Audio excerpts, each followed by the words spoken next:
All right, we're live on YouTube. Let me click over to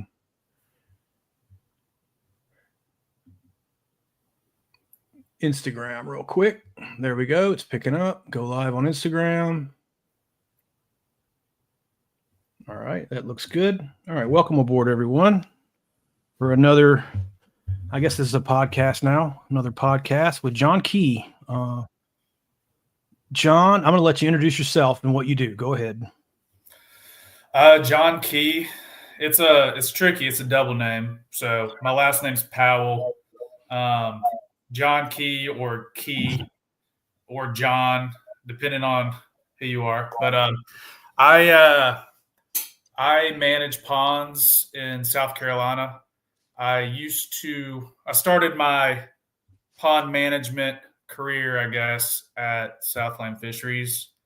I was their sales manager, and I was with them for about 6 years before I split off and started doing my own thing.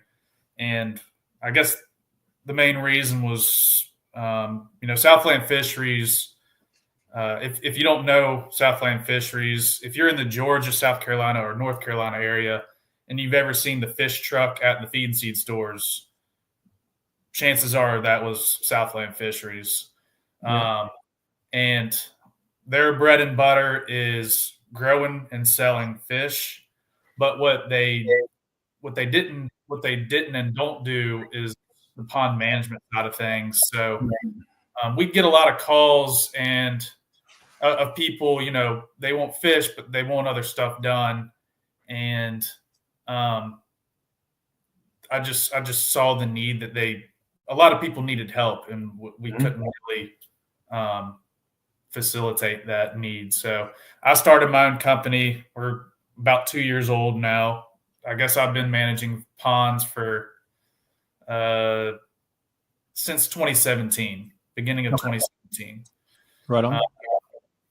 So yeah, I cover the South Carolina area.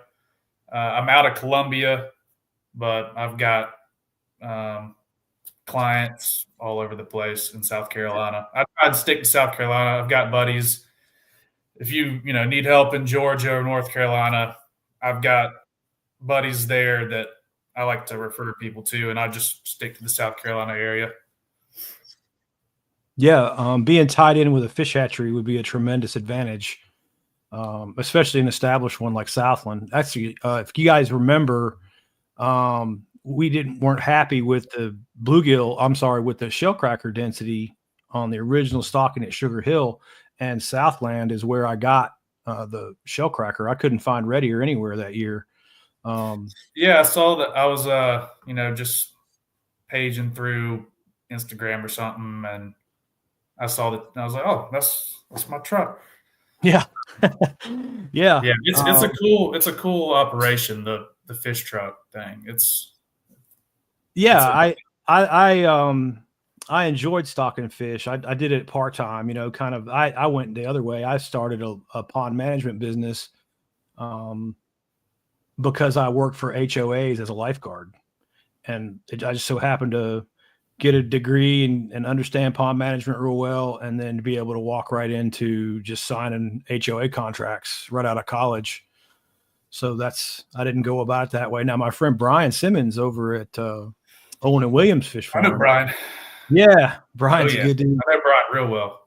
Yeah, Brian's I really couldn't give Brian enough praise over the years. He was just a little bit older than me and went to Georgia. That's where I first met him, and then started doing business with him and Paul years and years in the 90s, and I would say that Brian is definitely top 3 best fishery scientist I've ever been around personally. Yeah.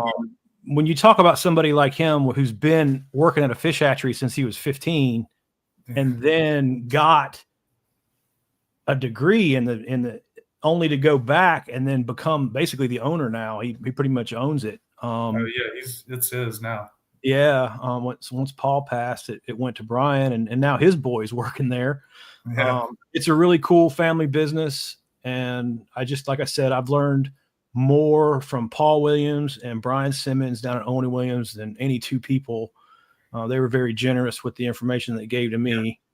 You just can't say enough good things about those guys. But that being said, do you do primarily like how is your workload split? I mean, you do have enough fisheries management that you can do that full time, or you've got some dredging, or what are you doing full time? Well, first, I do want to I want to piggyback off the Brian, Owen, and Williams. I would part of Southland when you're on the fish truck and you got to service all of Georgia. You can't be running all the way from Columbia back and forth. So we had kind of a home base there at Owen and Williams, and Owen and Williams, if you've ever been to that facility, one of the cleanest fish farms I've ever been to. And a lot of what I know about fisheries management is from Brian. Mm-hmm. We've had a lot of long talks.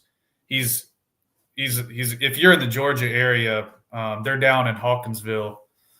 It's a good place to get fish. But anyway, so yeah, I started off as just fisheries management. Mm-hmm. So stocking fish, and then all the things that go into manage it, aeration and fish feeders. And it's kind of evolved. I do work with, stormwater management. Mm-hmm. I don't per se do dredging, but if there's a situation where we can drain the pond, absolutely we can do dredging. We can get equipment in there, get the muck out that way. I don't have full water dredging equipment, but I work with people that do. So really, we kind of do everything. If there's something that I physically can't do with my business, I work with people very closely that do that work. So yeah, it started off mainly, pond stocking and all the things that go into growing fish. But with HOAs, we'll do erosion control and aquatic, like beneficial aquatic planting. Sure. Aquatic weed or plant planting. Aquatic weed control, I'm sure. Plenty of aquatic weed control. That I guess that's probably takes up half of my time is the weed control. Yeah, that's what I wanted to touch on. That I don't mean to cut you off, but I just wanted to touch on that because I concentrate on the fisheries management part of it so much. And one of the things I don't want to do is make this a source of information that would cut out professionals. I don't like giving away all of it, and I don't feel like that there's such probably just low amount of knowledge and awareness around fisheries management that I don't think I'm hurting anybody there, but I'm also not giving away like all the weed control stuff. They need to pay for that. We have to make a living somehow. Right. And I just want the kids that are following, a lot of kids on here, and I just want them to understand that what I present here as a fisheries manager is part of the job, but it's not the whole thing. You're not going to have your whole day won't be taken up just managing fisheries. You're going to be doing dredge. You're going to be doing wetland delineation. You're going to be doing weed control stuff, if you work in this industry. Yeah. That actually kind of makes me think of those, I used to hop on Facebook in these pond management groups, and I'd sit there and I'd type up, try and help people with their questions. And then I think, and I've seen posts that you've posted, and you've stayed away from those groups. At least that's what it seems. But you get all kinds of people will go on your channel and they'll read a post that you did, and then they'll hop in those groups, and now they're the expert. Yes. So it gets super muddied up. Yes, it does. Yeah, but yes, no, you've only been helpful. As a matter of fact, when I get a new client, a lot of times either they're like, "Hey, you follow this guy?" And I was like, "Yeah, oh, yeah." And if they haven't heard of you, then I'll send them to your page, or Pond Boss, because I don't, I want to be who they call on, I guess, when they need help with their pond, but I'm not the only source of information, and I want them to be well informed. There are secrets to the trade that I don't necessarily just broadcast readily. I've spent thousands of hours learning this stuff, and to just hand it over, But that being said, there's a physical aspect to it too. Not everybody can hop on an excavator and do that kind of work, or there's people that just would like, I can mow my yard, but I'd rather have someone else mow our yard so I have time to do other things. So, part of it is secrets of the trade, quote unquote, but a lot of it's just another service, like a yard service. And the fisheries management part, it does, you can learn a lot on your channel, but like the other day, it was a couple months ago, I shocked a pond in North Carolina, and I get there, the pond was stocked a couple years before. I hadn't necessarily touched. I put some bass in it a while back, but other than that, have not been in contact with the people, management, or anything. Just stocked the pond with bass. So I get there, the pond is super greened up. Phytoplankton, the phytoplankton bloom. You could stick a cup in it and look, and you see all the little phytoplankton balls. Sure. We shocked the pond. The bass were, I think the relative weight on this bass was like 70% or something. Yeah, nothing above 70%. Mm-hmm. And I think I only shocked up maybe 15 to 20 of them. Okay. And when the feeder goes off, you see it piranhas, and then the water's so green. And so, you would think, check the box. It's got a phytoplankton bloom. The feeder's going. The fish are going crazy.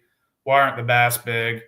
I did an algae test, and when we determined the algae is called Volvox.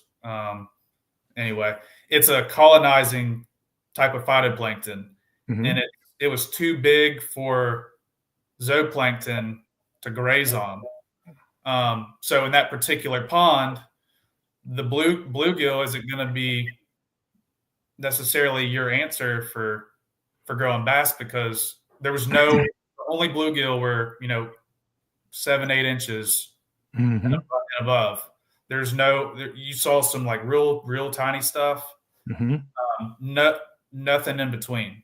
Right. So there's no food for the little fish when they hatch out. So when you get in that situation,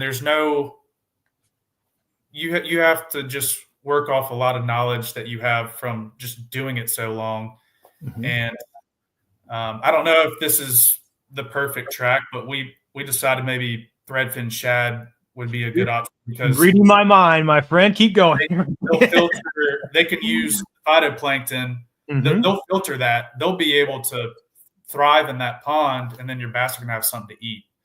Right. And then I would also think that they're going to be filter feeding that plankton, which is going to be reducing that density, which then is going to give a chance for other forms of plankton to kind of come and become involved in that. And you're transferring that phytoplankton density directly to a perfect forage fish for, it sounds like, the size fish that you needed. So I agree 100%. Yep. And that, that's some, and another pond management company actually, and they're not a fishery, they're more weed and algae. But Mm-hmm. they brought me in to do that. Mm-hmm. And I think that's where, those situations, anybody can read, stock 1,000 bluegill per acre, 1,500 bluegill per acre, and this many bass. But I guess that's where that expertise comes in, is those scenarios. Because Oh, exactly. I mean, I'm glad you brought that up because it's just like book knowledge. You know what? I'm adding to the book knowledge that I had, but yeah, when I put it into text like this, it's just elaborate book knowledge. right, So we can't cover every single situation that you're going to come across when in this arena. yeah, And like you said, these guys, they'll come on and they'll read a post and then they'll go into the other groups and then they act like it's their information. I actually don't have a problem with that. Probably when I was a younger man, I would have, but I don't have a problem with that anymore because at least they're in the ballpark of the right information. yeah, Those Facebook chat groups are just an echo chamber of nonsense. And that's why I don't participate in them. If you're going to come and talk to me, come to my monetized site, type it on here so I get some money. I'm not going there yeah. and participating. And it doesn't work. I've already done it before. I did it many years ago when Facebook first became Facebook. I made an attempt at this, and it did not work. But again, I didn't have the right frame of mind. I didn't understand how many people were going to be hateful, I guess, for lack of a better term. Yeah. I wasn't mentally tough enough to do this back then, so this time around when I decided to try again, I came a little bit more prepared. Yeah, well, so far so good, man. I there was a need for what you're doing, so I'm glad you're doing it. I appreciate that. I really do. And yeah, I been was helping. going to elaborate on that. Some other fisheries related work that you have. I noticed you guys look like you're doing some electrofishing in the pictures that you sent me. Yeah. What are some of do you have any trophy bass situations going right now? I do. So I have a few. Most of them are in kind of the beginning, year or two stage, which those are exciting too. I don't have any ones that I've been managing for 7 years and they're 10 pounds, but I do have a lot of them that are in the second year and they're 6 pounds. Right. And there was a buddy of mine. I wanted to do a little experiment. So a buddy of mine had just built a 4-acre pond, and you always hear, stock your bluegill, wait 6 months to a year, and then stock your bass, which is a good recipe. But I wanted to. There was me and a coworker of mine back when I was at Southland.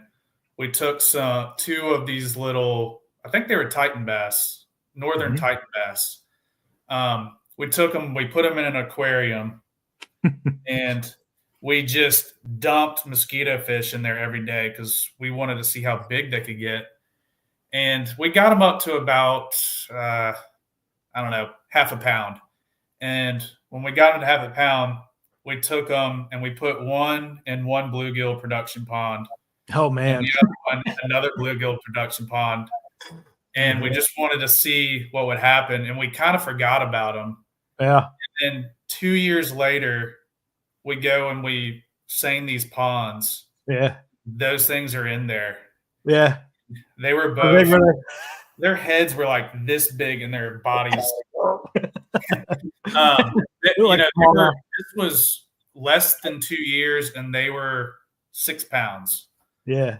So I wanted to kind of see if I could translate that to someone's, farm pond.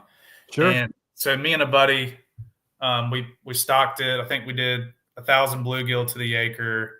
And we actually did, it was a 4-acre pond. We put 300 bass in there. Okay. Yeah. which I usually do more like 50 to the acre. But anyway, Yeah. but we let the bluegill go for 2 years Oh, and just wow. Okay. ran feeders, and it kind of created the same environment. I mean, the pond is still slap full with bluegill, but Right. when the first bass that he caught, he sent me a picture and he was like, I think these bass are like some kind of dwarf bass because they were, this long, but like It's so big around. Yeah. big No, no, around. no. I was like, no, man, 158% of my weight. getting eaten. Uh, so, but that's one that I want to shot. This March will be exactly 2 years. Um, the last time one was weighed, it was over 5 pounds. Mm-hmm. And that was, I think, back in October or so. Mm-hmm. So we're going to get the shock boat in for there, and that should be pretty interesting. And he sent you a picture of these fish, I think, maybe 6 months into after we stocked. Right. And you had made a comment that you wanted to come check out the pond or something, but I guess I'm extending an invitation if you want to be there when we Oh, yeah, absolutely. That'd be awesome. It'd be good content. He's got another pond on the property that's unmanaged. It's actually got a lot of newfar or spatterdock, and it just he kind of lets it run wild. And I think since there's still an overabundance of bluegill, it's kind of affecting catch rates. So we're gonna move a bunch and a bunch of bluegill into the other pond. I think that's the plan, at least. Yeah. That would be an interesting side by side. I'm unfortunately for me, I didn't have all this technology. Not that I'm very good with it anyway, but I had so many lakes that I could have gone, like, we've been doing this, and this for 15 years. Let's look at the differences. All that's gone now, unfortunately for me. But that just jumps out, where you have that unmanaged, especially covered with weeds, and then you can put a shock boat in and watch the density, watch the density of the fish population and the numbers, the size of the biggest fish, and then go right up the road there and do it in something that's been managed and look at the differences. That would be great content right there. Well, as far as I'm concerned, you're welcome to come. I'll just check with him. I think at the time he was excited about it, so I'm sure. Yeah. I remember that. Those fish are looking great. Those are the Titans, weren't they? They were there. And that was also the first pond. I've been with, working with those guys at Red Hills that do the Titan bass. Yeah. Kind of at least since they've gotten their, pedigree established. So I've known those guys, Josh, the head biologist, super smart dude. I've learned a lot from him too about genetics. That's way above my pay grade. That stuff is, but it's really interesting, but it starts scrambling my brain. I know, man. I call that Dr. Evil's Bass Laboratory down there. That place is amazing. Have you? Yeah, you've been there. Yeah, it's a pretty facility for sure. It's a little far for me, but whenever I have the chance, it's fun to go over there. Yeah, I know, right? That's where I got the fish for Sugar Hill Outdoors Pond. Yeah. I remember that. Up down there. I had a mistake. I don't really know what it was. I think it might have been, I initially stocked that pond with F1s from Brian, and Clint was wanting to get it going, get it as fast as possible type situation. And I was wanting to let him go a year, like you were talking about, just let the bluegill marinate for a year. And in doing that, I'm not sure what I did. It was the only time in my career it ever happened. I put the bass in and they just did not take. Interesting.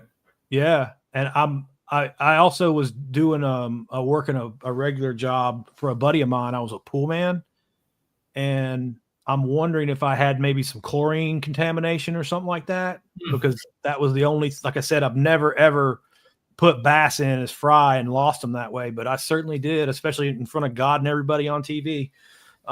Lost them. But So the then, bass died when you put them in? well, yeah, I watched the little school of them swim off. You know, Okay. they were all fry. They were very young fry. Um, Huh. I don't know if I lost them to predation. I don't know if I lost them to contamination. I don't know how I lost them because they looked Yeah. fine swimming off. Usually they temp shock immediately when they're that size and just die if you did it wrong, you know? Yeah. Um, so again, it's still kind of a mystery. I still kind of toss that around in my head. What did I miss? What did I not see? Where did I mess up? But at the same time, that allowed, it was actually kind of a blessing. Maybe God killed them for me. I don't know. Because then it allowed the pond to sit for not a year, but a little bit longer period, get a couple more bluegill spawns into it. And then it also allowed me to use the Titan bass. Yeah. And then, so we've got the Northerns and the Floridas in there on the same food chain, so to speak. And I've never been able to do that before. We got them pit tagged, so we can kind of differentiate them. Yeah. So yeah, I'll say this: transporting fish is an art, oh and yeah, as many fish as I've successfully stocked. It's tricky, and sometimes they stock fish out of planes. They just fall 100 feet into the water or whatever, but then you gently release them and they just turn they upside just down. die. I know, right? I don't get it, but I'm not disappointed in the results that we've got. And it's been confirming some of the things that I've observed over the years about the differences, and I guess we can call them different species now. They're not the subspecies anymore; they're different species of bass. And it's been interesting to watch the Floridas, watch the Northern. The Floridas are not growing nearly as fast, Yeah. But I think what they lack in aggressiveness and overfeeding, they make up it in longevity. And I think that's probably why you see them get bigger. Yeah. They get caught less and they live longer. Yeah. I think this isn't, who knows, this is just kind of my thoughts on it, but they have a long growing season. And I think, and this actually, talking with Josh, the head biologist at Red Hills, I think actually this comes from him. He was saying that maybe the longer growing season, those fish, take less risks. They're less aggressive, so they're taking a lot less risks. They're doing a lot more since they're genetically predisposed to a long growth season. They're kind of taking their time and just getting on along. Yeah, that's an interesting idea. I never thought about it that way. But whereas your Northerns are kind of live fast, die hard, right, just trying to grow as fast as they can because they're coming from places with real short growth seasons. But I think this is all just philosophy. I don't know if there's any facts involved here, but it's kind of philosophy. Educated guesses is what I'd call that. Yeah. I got a couple of usual suspects on here. Mike, yes, Michael, that is, we are talking about Titan bass when he describes Red Hills. It's the same place. I don't know why they have two different names. Let me scroll back. So Red Hills is the name of the fishery. It's kind of like with your tiger bass, like American Sportfish is the company, and then their bass are called tiger bass. They're F1s. I got it's the same concept. And then Red Hills also has their Titan Max, which is they just released it last year, and that's like their Florida with the trophy genetics confirmed by geneticists. Right. But I get a lot of calls from people wanting to stock these fish, and they're trying to stock them before they even have bluegill in the pond. Oh yeah. Or at the same time as bluegill. So before you even think about genetics, you need to make sure you got the right fish in the pond at the right rates, and when they hit the water, they can hit the water running and not just starve to death.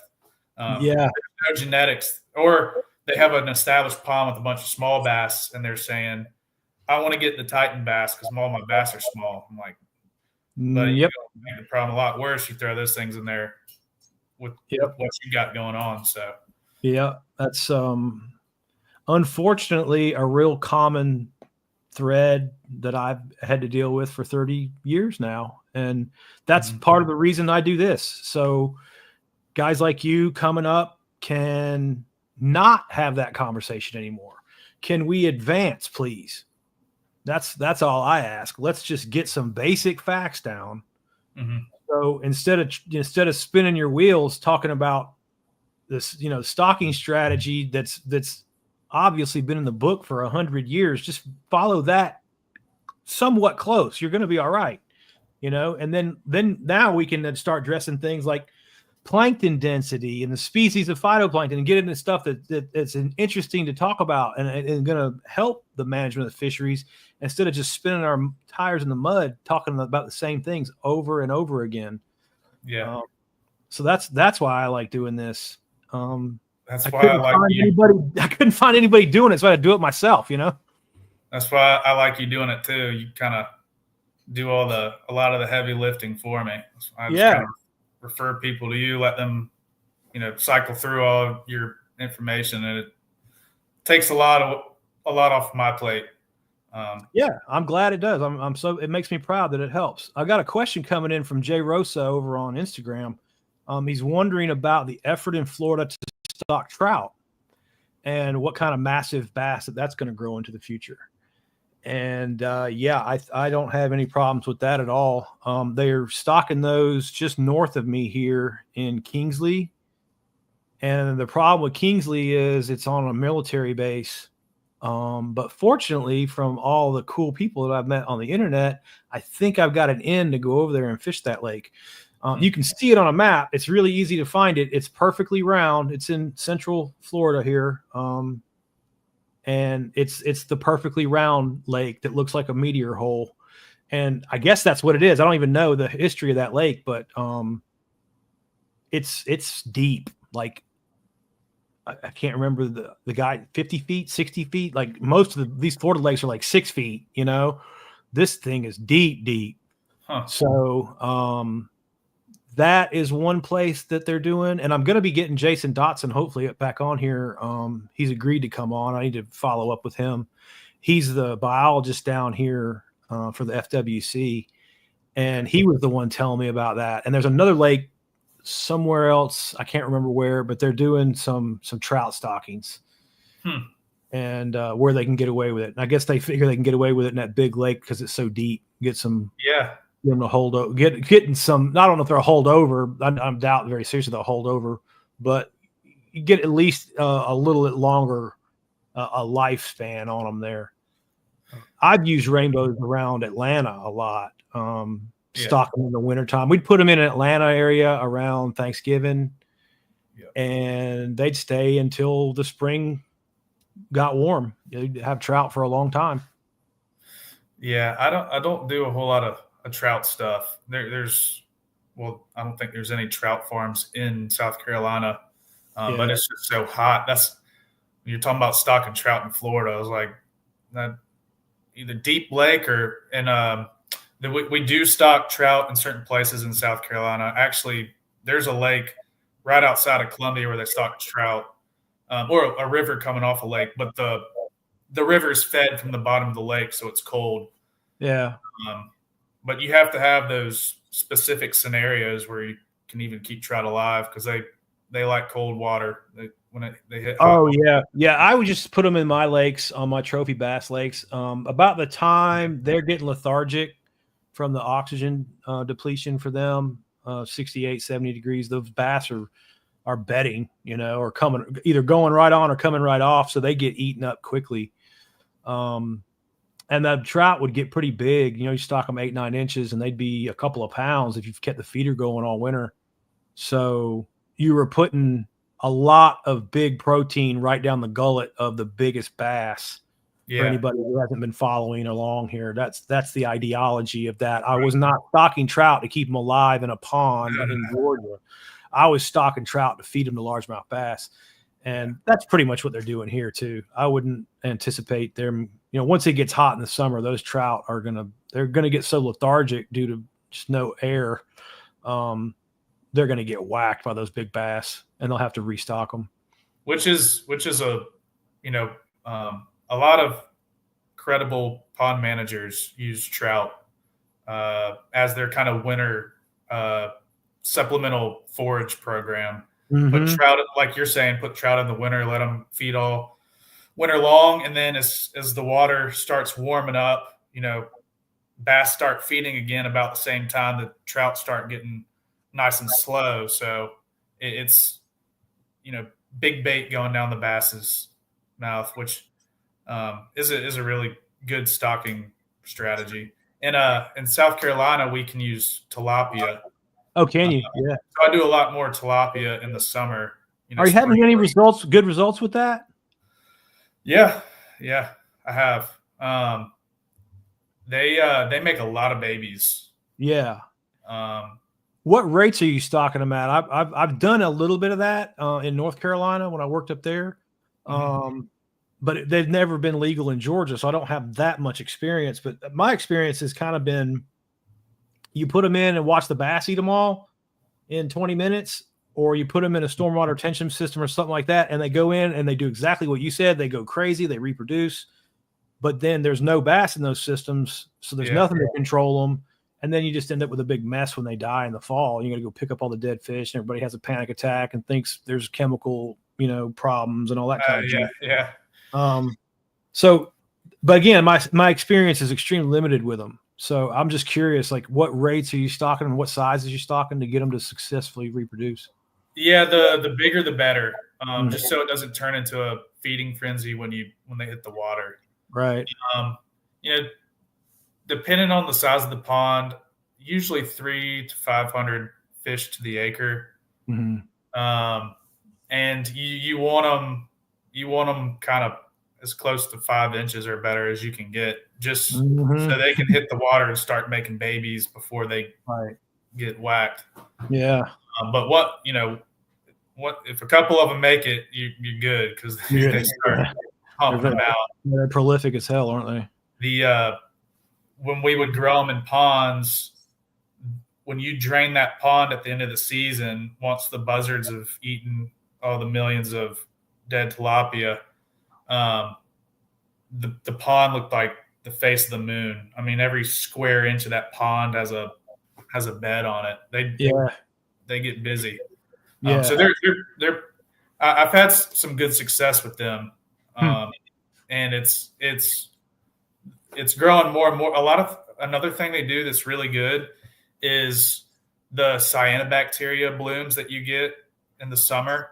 They filter that stuff out of the water. Really? Eat it. I mean, so they do a lot of water filtration too. And then, filamentous algae isn't the worst thing in the world, depending on what kind. A lot of times it's good, but when you're trying to fish and it's all gunked up with filamentous algae, that can be annoying. Putting those in, they'll wipe filamentous algae out. Duckweed, you stick them in a pond full of duckweed, it's gone. Really? Yeah, they love it, and they're quick. And you can spray duckweed, or unless you do like a full water treatment, there's going to be one little speck of duckweed left, and it's going to. But those tilapia are pretty good about nipping every last one of those little specks. How about that? How about that? I did not know they would control duckweed. The duckweed is the devil itself. I've had a lot of battles with duckweed. Yeah, it can be. I have eradicated it with Diquat before, but I'm talking about 10-day treatments, and going in and just, but very labor intensive, very expensive, and only more expensive when you go to the Floridone or Sonar or whatever they call it any of these days. But Yeah, duckweed is the absolute devil. Yeah. All right, so that's going to bring me. How long? We 40 minutes. Okay. I've got a email in today from Kyle from Facebook, and he says he's been managing a pond in central Wisconsin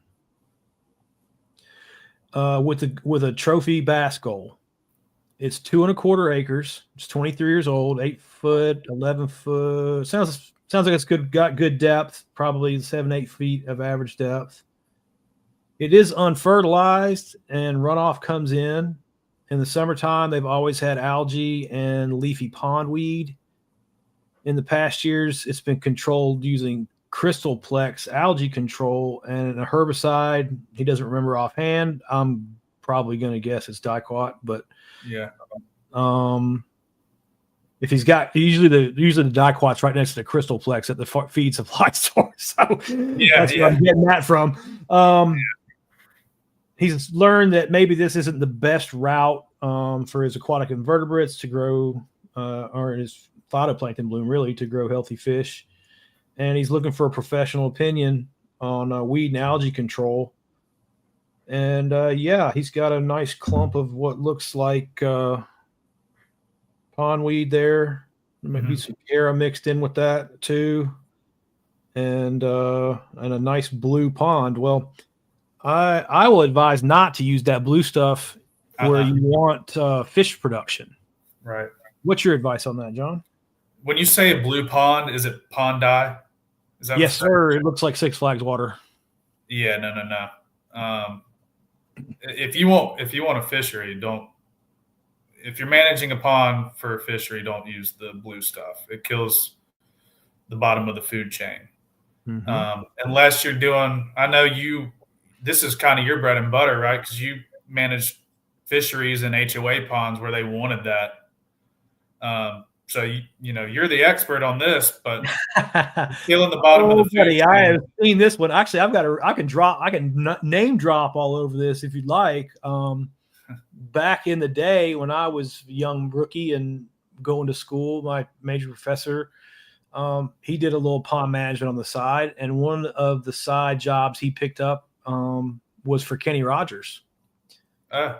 And back then in Comer, Georgia, Kenny had a big horse farm, 1,000 acres, 2,000 acres, something ridiculous amount of land, and a golf course, and all the water hazards were managed for trophy bass fishing. And Dr. Gilbert did all that for him. Well, somewhere along the line, a named television fisherman, I won't say his name, but decided to start a pond management business and managed to talk Kenny into firing the man who was the University of Georgia fisheries professor and hiring the jackleg off the TV. And they went from a managed, like each water hazard was, some of them were small, some of them were pretty big, but the water hazards were fertilized and managed for trophy bass. Like I said, by Dr. Gilbert, the guy who taught me everything I know about this stuff. And it went from that to adding pond dye, and that was and then after that, the guy didn't stay in business very long, obviously, because he didn't know how to grow fish. He knew how to catch them. He was a television fisherman, a very famous one, but he didn't know anything about growing them. And he lost the gig, and then he didn't have the business anymore. And then eventually Kenny Rogers sold the place. But then about the time that I was in college, that property became available back to us as students. Dr. Gilbert got with the new owner, and then we were able to go and electrofish. And with all that information, right, it used to be this way, and here's the data. We had all the data sets and all the electrofishing surveys for the years that Dr. Gilbert had it. And then there was like a 5, maybe 8-year period or something like that of complete mismanagement. And then we got to go back in and look at what happened. And what happened can be best described by like Auschwitz. Oh, yeah. Yeah, the skinniest, poorest. Like hammers. Couldn't believe they were still alive fish. Jeez. Yeah, like horrible. Pond is pretty brutal. I don't even like, I guess that's just my opinion. I don't even like the look of it. I don't either. And once you see what it does to your fish population, and for again, we got people who might be tuning in new here. So what's happening? And I'd made a post today about light penetration, and that's very important to understand because that sunlight is what drives the phytoplankton bloom, and the phytoplankton is the base of the food chain. So, as John touched on earlier, we were talking about adding threadfin shad to work down that phytoplankton bloom. All right, he has an excessive phytoplankton bloom that he added a direct filter feeder in to feed on to transfer that plankton directly to largemouth bass forage. Okay, that's a smart way to do that. All right, this guy, we boosted with fertilizer. We boosted that phytoplankton bloom to make the pond, instead of carrying like 100 pounds of fish per acre, it was carrying like 400 pounds of fish per acre. They put that dye on there, and now you've gone from 400 pounds of fish per acre now to a pond that probably carries like 70 pounds of fish per acre. Yeah. Okay, so you've shaded the plankton, which has reduced the light penetration, which kills the plankton, which reduces the food at the very base level. So that's where we're going with this. If you guys aren't keeping up, that's just to clarify. Let me go back to Instagram real quick and make sure we don't have any lingering questions. I got to toggle back and forth. And going back to, I think, Wisconsin, was that where the guy was? He's in Wisconsin. I don't know much. When you get in different areas, the management strategies kind of change, and I don't want to claim to be any kind of expert on what to do in Wisconsin. Right. It seems like that's an 8-foot pond. It freezes over up there, doesn't it? So yeah, he said he's got some holes that go down to 11 or 12. Okay. He's definitely got some depth there. And it sounds like he does have some plankton issues, but again, with all of the, let's see, I would expect that his plants are going to change the density of the plankton as well. And that's another way that can happen. The plants take the nutrients out of the water that the plankton needs. So when you start getting too many plants, it's doing the same thing to that phytoplankton bloom that the blue dye is doing. Yeah. Okay. So he wants to control the plants and keep his productivity going. So again, I can't speak on Wisconsin myself because I haven't done any work up there. But the first place I would check for controlling bottom vegetation is just, can you stock grass carp? Can you get a permit for some carp? Yeah, especially the pondweed species. The grass carp love those pondweed species. Yeah. Mgmt. Yeah. So he's gonna say, I'd say you stock maybe 25 in a 2.5 acre pond, maybe 30, something like that.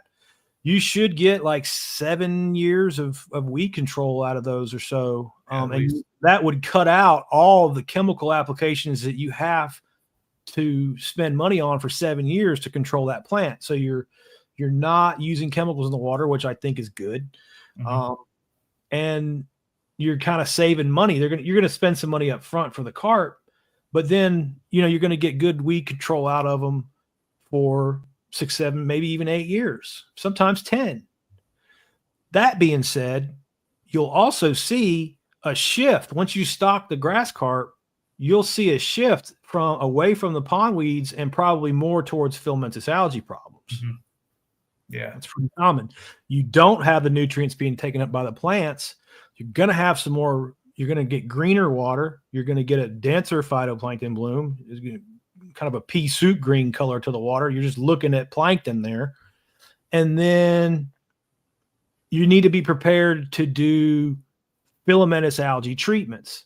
Now, we touched on that before just now. Maybe you can use tilapia up there. I'm not sure. Tilapia would be the same way. That's a fish that could eat the filamentous algae. But in the event you can't put them in there, you could use a chelated copper. I would recommend it like a liquid copper that you can get at the farm supply store, and the directions will be on the label. Copper is toxic to fish. You have to be very careful with it. Don't over apply copper ever. It's always better to go with the low rates on the copper. There's also other products that are like peroxide-based algicides where you can get away from copper all the way around with like Green Clean Pro. Yeah. That's a great product that I've used before. If anybody out there watching Green Clean Pro wants to kick some cash this way, all right. But I'm just saying there's options out there for you treatment-wise, and you got guys in the world like John who can help you with that kind of stuff. I would recommend that you find a local biologist that is not guessing like John and I and can say, this is how we do this here. This is how we do that here. Get somebody who has some, boots on the ground knowledge for central Wisconsin. But that's not to say that we can't consult with you and help you. I'm just saying, much like what we talked about, John covers South Carolina. I worked in Georgia primarily. Now, ours being that close together, our ponds we're going to have very similar experiences. Yeah. You start moving to different parts of the country with different water qualities, different runoff, all kinds of different. You're going to have a lot of different problems that we might not even be aware of. And that's the reason why I keep bringing in biologists from all over the place, because we can consult on this stuff. Yeah, we can talk about it, but still every single pond is different too. Yeah, the only thing I would say to him though is maybe stay away from that. Did you say Crystalplex? It was a Crystalplex junk. Don't do the copper sulfate, because don't do the copper sulfate. That's really, really bad to the bottom of the food chain. That stuff sticks around in the soil basically forever. Yeah, decades. If you have a Tractor Supply, I know they usually sell Q-Trine. That would be the copper product that's readily available to the public. Green Clean Pro, though, the peroxide, if you can get your hands on it, it's really nice because the byproducts of peroxide is oxygen. So you'll see it when you use it, it starts fizzing up. And all it's doing is increasing oxygen in the pond, and then it kind of goes away. I'm not a scientist. I don't know exactly how it breaks down, but that's a really good one for the algae. I like the Green Clean Pro. I do too. It's a little more expensive than your Q-Trine. So if budget is an issue, I'd get Q-Trine. Stay away from the blue crystal stuff. Copper sulfate is bad. I don't even know why they still sell it. I don't either, and I don't like it, and you can't get guys to listen. But I've been doing this for 50 years. Yeah, I know. You've been poisoning the environment for 50 years. I know. That's what I'm trying to prevent. But you can't. I don't think any of those products should be available to the public at all. They tend to be misused the most by the public. It's not you and I. It hits our bottom line. What am I over applying chemicals for? Because I hate money. Yeah. I know how to use them at the lowest possible rate to use them. Yeah. And you sell them to the public and just let people go wild, out of control, drunk on methamphetamine with them. And I just don't get it. That's always irritated me. So I always try to help people with that kind of information. Carmex is another one. I just had a comment about that crap the other day. My God almighty. It's not even legal to use in ponds anymore, but because it was used in the 40s or something, it's still hanging around. And it's the exact same thing John just said. It ties up in the detritus, and it doesn't go away, and it's a insecticide to your aquatic invertebrates, and it reduces the food that your fish have basically forever. Yeah. You don't want that stuff. And I just don't understand why guys can hear that statement that I just made and then blow back information. Oh, I've been doing it for a long time. Yeah. Your bass are 68% relative weight too. Yeah. It's never killed my fish. And I'm like, that's not, you don't really see, the immediate, whatever, like you don't see, it's not going to just like turn your fish up. Right. What you're doing is on a microscopic level a lot of times, and a lot of times it takes a while for you to see the effects. Yeah. So it's never killed my fish, and I've been putting it in for 25 years. It's like is the most ignorant statement ever, especially when hearing someone who's knowledgeable like yourself or other biologists talk about why it's bad. It's if it was good. I mean, if it was not bad for the pond, why would you not want to use? Like, there's a reason that they say don't use it in ponds, and it's not any kind of weird money thing or whatever. I've gotten a lot of that. Oh, you're just putting that in to make money. And I'm like, you don't understand how this works at all, Chief. Like, this goes out for a bid. If you're spraying public water, I've worked on public crews. Yeah, that goes out to a bid, and it goes to the lowest common denominator. Basically, they just scroll down the page and they go, what's the bottom number? Okay, go do the job. And here's the allotted chemicals that you have that you bid, right? There's not adding more for more money. You don't go back and get another check. You better go do it on that, or you're going to be spraying your profit money down there to kill those fish or to kill those plants. So, and if you kill the fish, that's on you too. That's the way the state gets away from like any kind of liability they have. They subcontract the treatments, and then it's on the private contractor's insurance if anything goes wrong. Yeah. And once you see how all this crap works, you could see everybody's talking points are irrelevant. But the problem is people don't never listen to how it works. No.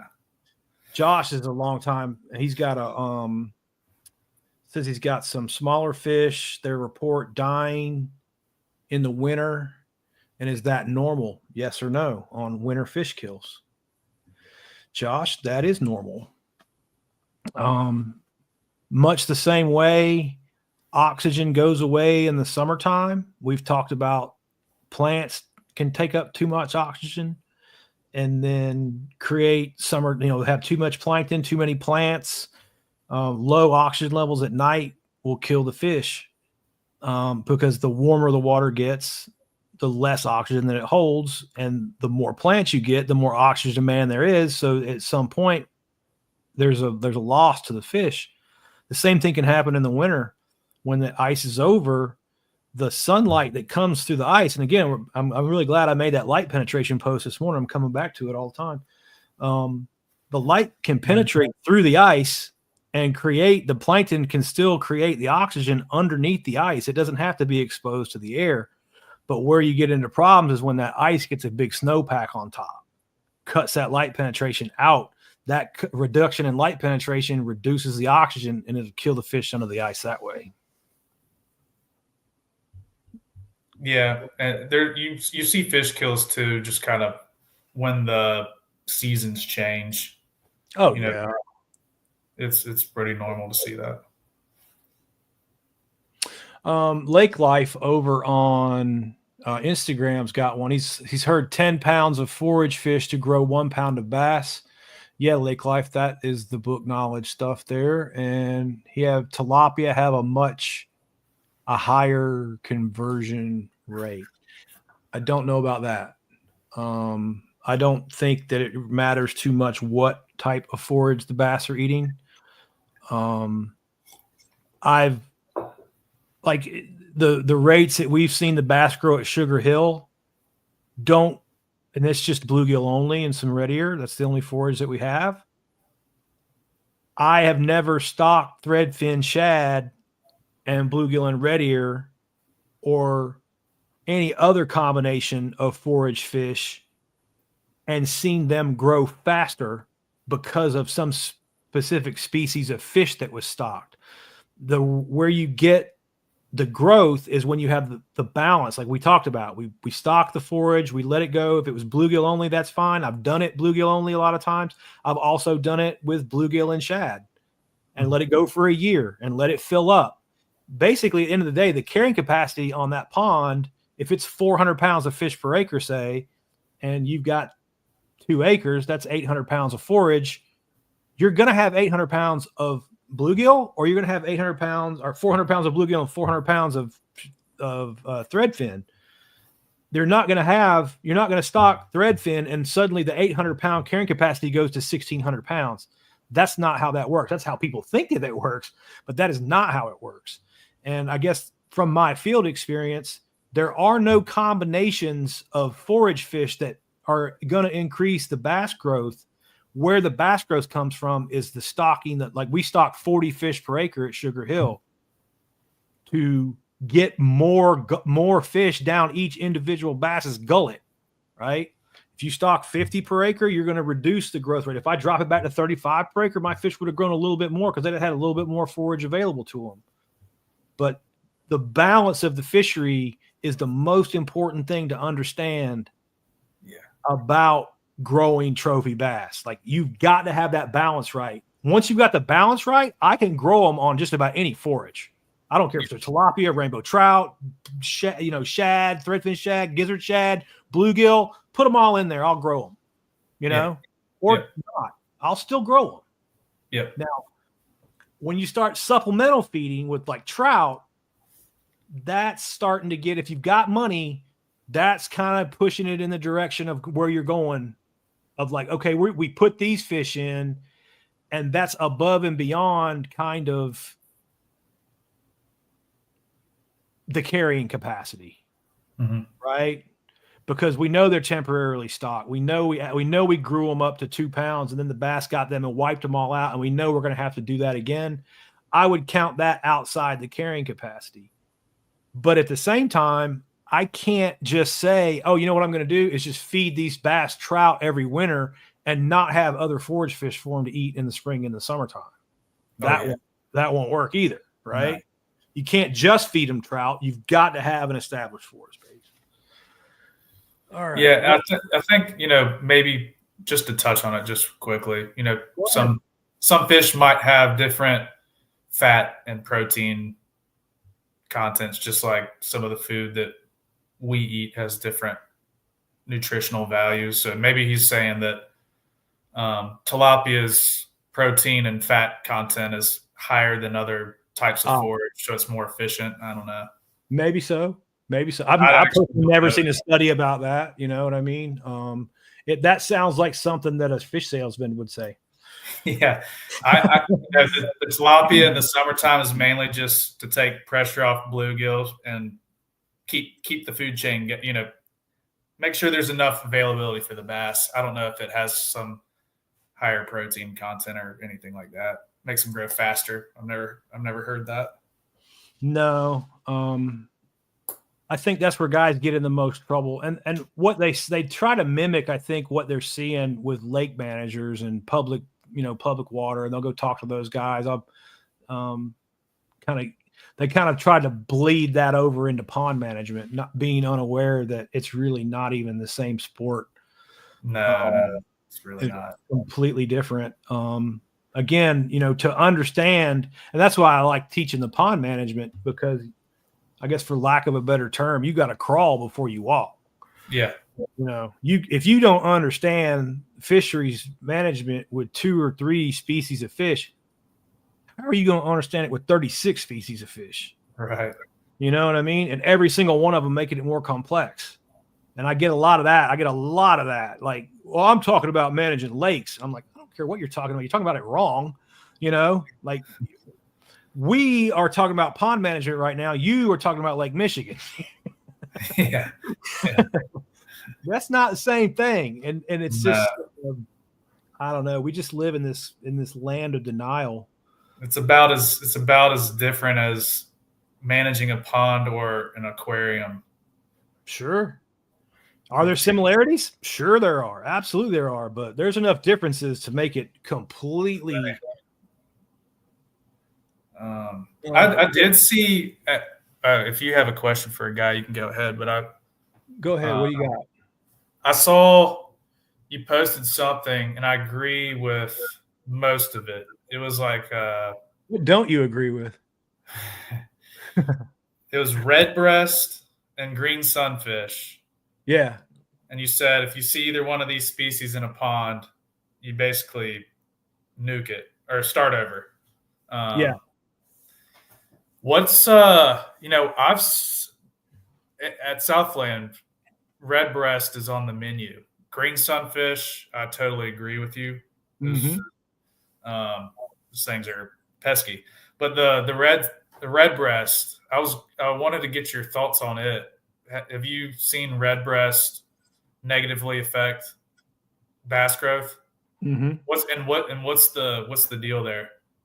Well, the times that I've seen it, I think again, it's a very unique situation, kind of like we touched on earlier.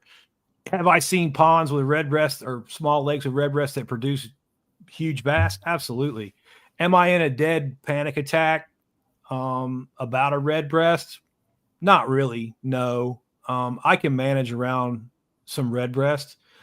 Usually, though, red breast being a stream fish, it's an indicator species for me. So when I see a red breast, I know there's a stream influence, which means there's going to be crappie influence. There's going to be green sunfish influence. There's going to be probably every other kind of fish influence as well.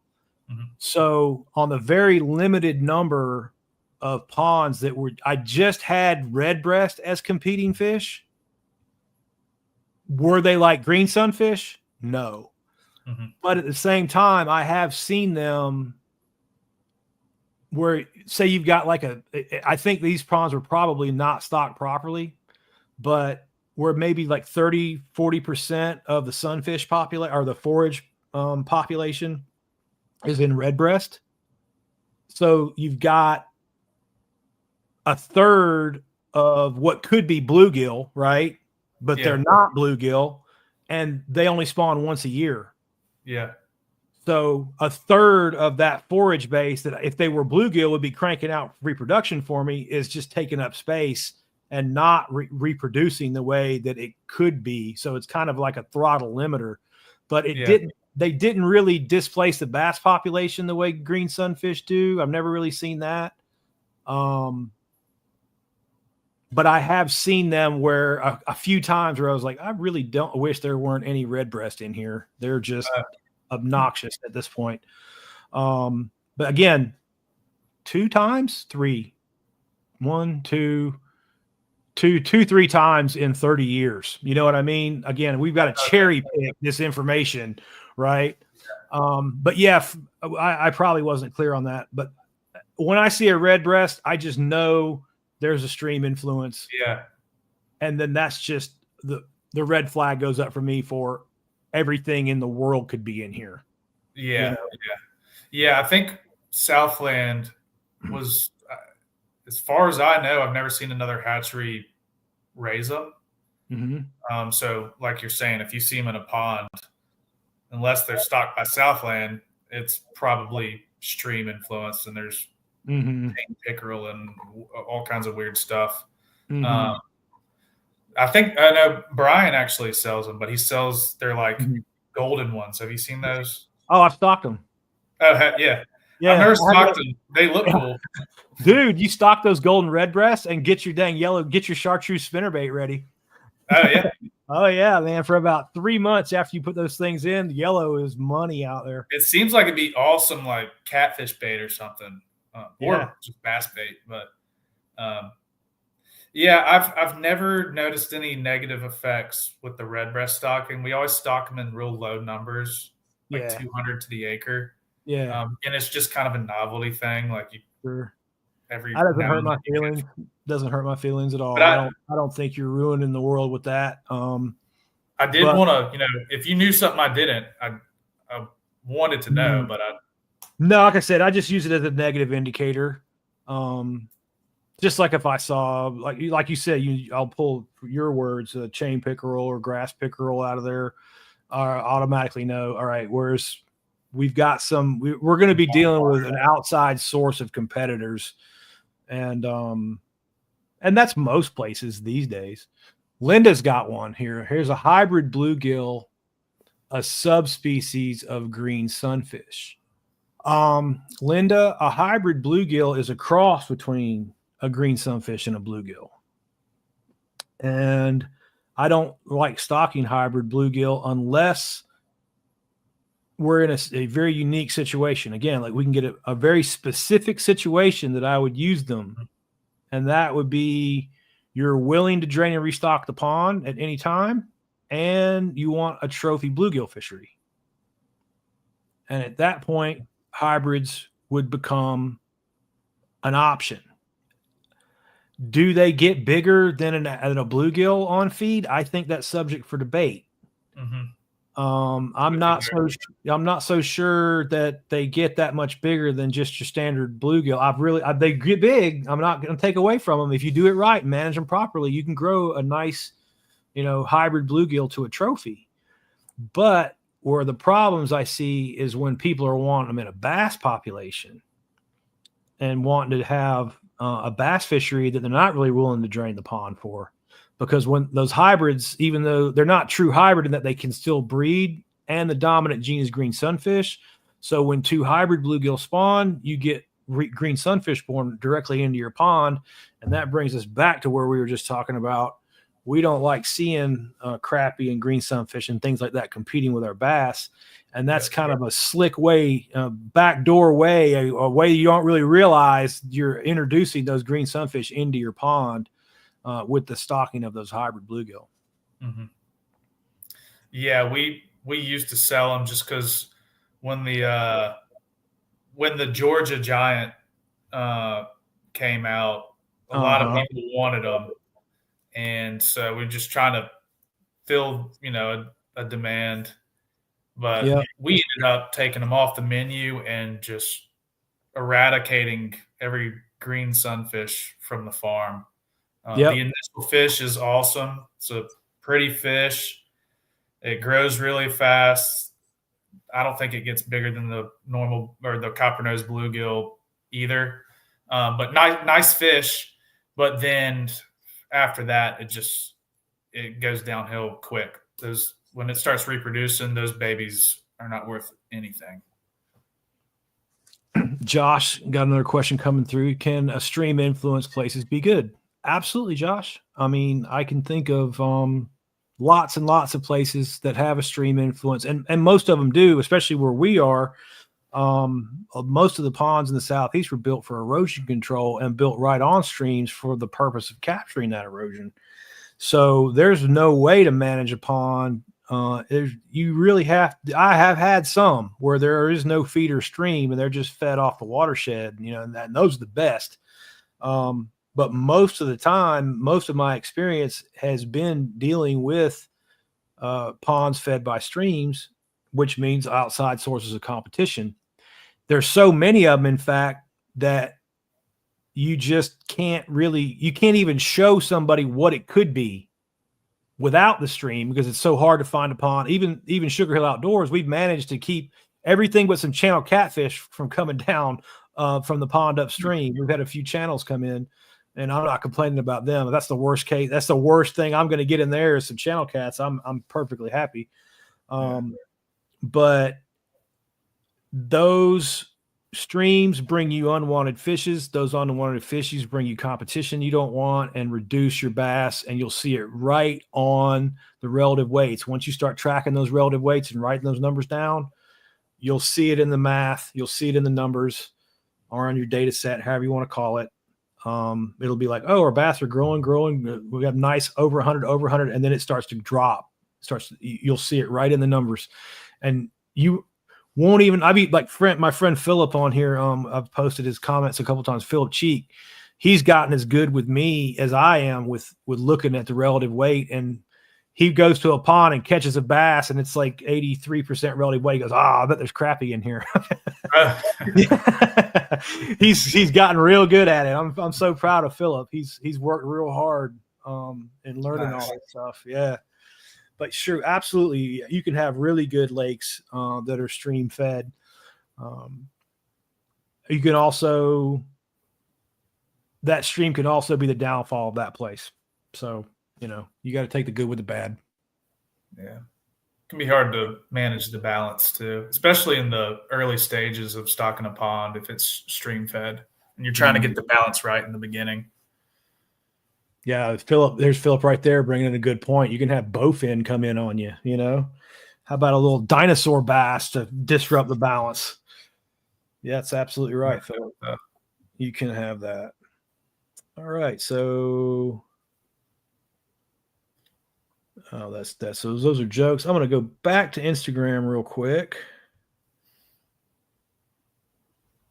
Atwater Fishing is asking about a quarter to a half acre pond, unrealistic to grow bass. Yeah, it is actually. I usually try to keep it an acre above. It's not that you can't grow some big fish in a real small pond. They certainly do. You'll see them, but they'll dominate it, and you'll just have one or two in something so small. And having one or two fish they're really in tune with their environment.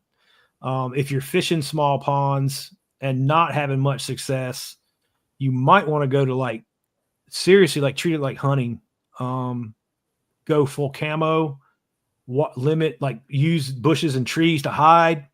A big fish can see you come down to that pond. We had Alex Rudd came out with us this year, did a little electrofishing with Garrett and I on Client's Pond in Georgia. And it's, again, probably about an acre pond. And they did not catch any of these bass that we electrofished up out of there. And we had I think it was almost a 30-pound limit on 5 fish. And nobody ever saw those 5 fish in a 1 acre pond. And people fish there all the time, and no one ever caught one. He was trying to grow trophy bluegill, so we harvested those bass out. And if anybody saw the cooler full of nice big fish that we had dead and everybody had a panic attack on the internet, that's why we had a trophy bass and a trophy bluegill pond. So they became fried fish, tacos, and hush puppies. So you're saying in smaller ponds, it's harder the bass will pick up on you easier than larger ponds? I've never heard that. Yeah, I've just noticed it. Just that, again, I don't have any science for that. I'm just going off of years of doing it. Yeah. But I would go do electrofishing jobs, and I started to notice things like the ponds that were surrounded by trees. Right? You'll start seeing patterns. There's no wind and wave action on them. So there's no fragmented to the water whatsoever. So they can just look right out and see you. Mm-hmm. Right? Huh. Those ponds that lack wind and wave action, going back to our prior conversation, you can guarantee those will be the less than 5 acres surrounded by trees. You're inviting a duckweed problem. Oh, yeah. Definitely. You know what I mean? Yeah. So it's those kinds of ideas where you walk up, the guy calls me and he says, I got a duckweed problem. I'm already envisioning a 3 acre pond in the woods. I don't even have to see it. I know. Right. Mm-hmm. Yeah. So same thing applies there. It's like the electrofishing survey looks good, but the guys are not, and the guys are skilled anglers too. We're not talking about, you know what I mean? And they're just not catching any fish at all. Like I said, go in there and try it. Go in there at night, go in there with live bait, go in there at, dark, and treat it like deer hunting and watch how it changes they can see you, they're not stupid. 5, 6, 8 pound bass laying around in a 1 acre pond. Yeah. That's a hard fish to catch. Huh. Let's see. We've got, how bad are warmouth? I kind of categorize a warmouth kind of the way John and I were talking about those red breasts. Are you getting some competition out of them? Yes. Actually, probably not even that bad, because I have not seen a pond where I said, wow, I wish I just didn't have any of these warmouth in here. Where I have seen a couple ponds where I was kind of like, I kind of wish there wasn't this many red breast in here. I've never, again, it's usually a feeder stream or came in from a flood or whatever. You got a few in there. They usually look pretty healthy. They're usually not really messing anything up. In a perfect world, would I wish them out? Yeah, probably. But am I going to go and just have a panic attack about them? Not really. No. I never see them in high numbers. It's always real low numbers. I don't know. So a lot of people look for them. I've never known anybody to grow them and stock them, but they're always in low numbers. Your green sunfish are really aggressive, and they make quite a few babies too. Oh So yeah. they're real pesky. Whereas I your think warmouth is different. They're not as aggressive and not the numbers you see from the green sunfish. Do you think the green sunfish kind of spawn like the crappie too? I haven't. I'm not. Irregularly? Well, maybe before the bass, so you get it. You got a got the competing fry kind of in there in front of your bass. I kind of always felt like they were that way, but I don't really know if that's a fact. I know the crappie do it because they're so far in front of the bass, but I kind of feel like the green sunfish are that way too. I've seen green sunfish wipe out ponds, like waste them. Yeah, they're pretty aggressive little fish. Mhm. I don't know, but I guess in a bass management scenario, that wouldn't be the worst thing if they're spawning up before the bass and just eating up all your bass. That's just a lot less culling you have to do. But they just do too much competing with your bluegill and your bass, which is like the crappie. It's just that mouth. Everything's controlled with the size of your mouth and that pond, and that's just another fish with a big mouth that's just gonna take a lot of resources from your bass and bluegill. Mm-hmm. Josh has got a question about a 51-acre pond. Actually, at 51, I'd probably call that a lake, Josh. That's getting on the lake side of things. To improve a better bass fishery. Well, again, I can do some general stuff, but I would much rather have some information, like what's the average relative weight? How many fish did you catch and measure? I'd on 50 acres, man, I'd like to see 100 fish or so weighed and measured. And then a species list, what different species are you catching? And then with that information, I can give you a lot more information than just kind of random stuff, just the basic stuff that we've covered here before. Things can be even, where is it located? How deep is it?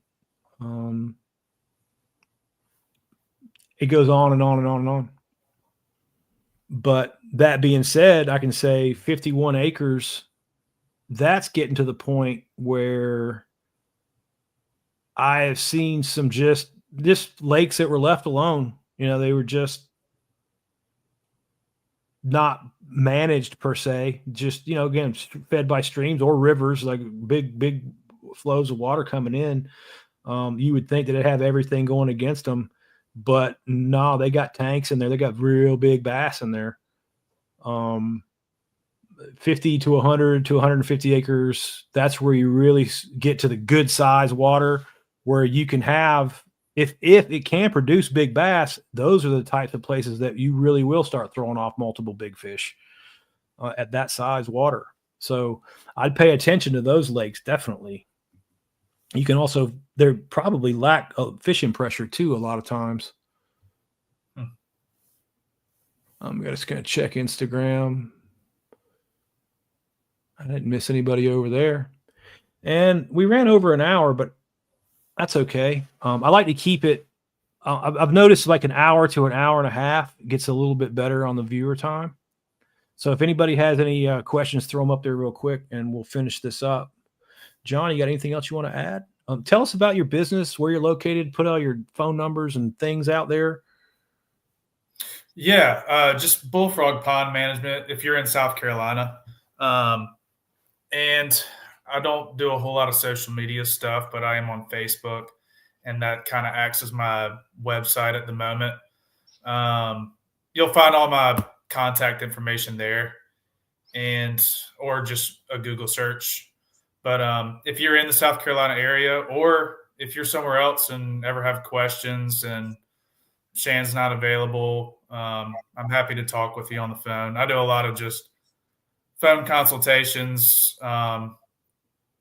just try and help people how I can that way. But if you're in South Carolina area, you got a pond you want me to check out, or a pond you're trying to build, or issues with the pond you have, just give me a call. Happy to help you. Awesome. I'm going to scroll one more time. And certainly thank you for coming on and talking with us, John. Thanks for having me. Anytime, my friend. And anybody who comes on here, I'll be sure to throw your way. Well, thank you. Yeah, man. Anytime. I don't see anything else, so I'm just going to wrap it up, guys. I really appreciate you again. Thanks for tuning in, and I will be back with another biologist. There's Garrett. There's another biologist right there that we've had on. Garrett, he's out in Texas. Man. Yeah, man. And we've got John in South Carolina. And the next person up on our OG interview is Derry Stockbridge out of Atlanta. He's been managing fisheries as long as I've been on this planet. So I'm looking forward to talking with Derry and getting some of his experience with managing ponds in the Atlanta area. Some of the same places that I managed, but before catch and release got so popular. And we can talk about the differences between these ponds back in the day and now. But like I said, boys, I appreciate you. Thanks so much for tuning in, and we'll see you in about a week. Thanks, man.